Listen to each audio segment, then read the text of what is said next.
Hello అందరికీ. ఫైనల్‌గా పడవలు వదిలే దగ్గరికైతే వచ్చేసామనమాట. పొద్దున్నే లేచి రెడీ అయ్యి ఇంట్లో పూజ అన్నీ కూడా ఫినిష్ చేసి పడవలైతే ఇది చూసారా డిఫరెంట్ పడవలైతే ఇక్కడ దొరుకుతాయి. చాలా బాగున్నాయనమాట. నైటే వెళ్లి కొనుక్కున్నాం. ఇంకా అరటి దవ్వతో చేసిన పడవలు కూడా ఇక్కడ కొందరు ఇచ్చారనమాట. అవన్నీ మా అమ్మ రెడీ చేస్తుంది. తర్వాత అయితే వదులుతామనేసి అయితే రెడీగా ఉన్నాం. మా చిన్నప్పుడైతే బాగా వదిలేవాళ్ళం. ఇప్పుడు 3:00కే లేసేవాళ్ళం.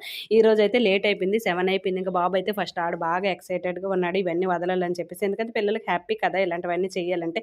అంతలో కలర్‌ఫుల్ పడవలైతే ఉన్నాయి కాబట్టి చాలా హ్యాపీగా మేమైతే ఇంకా రెడీ చేసిన తర్వాత వాళ్ళిద్దరు వదిలిన తర్వాత మేము కూడా వదిలామనమాట.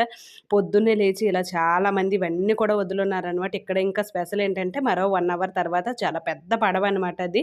అదైతే వదులుతారు. ఇంకా దానికైతే గెస్టులు కూడా వస్తారనమాట. చాలా గ్రాండ్‌గా చేస్తారు. మేము ఉండే దగ్గర ఫేమస్ అయిన పండగ ఏదైనా ఉంది అంటే ఇదే అనమాట. ఒడియాలైతే బోయిద్దాక బొందని అనేసి అయితే కూడా అంటారు. చాలా బాగా చేస్తారు. చాలా గ్రేట్ అని కూడా అనిపించింది. మన సైడ్ అయితే ఇంతగా ఉండదు. సో, కార్తీక పౌర్ణమి రోజు ఇది ఒక మంచి ఎక్స్‌పీరియన్స్ అనమాట. చాలా బావుంది.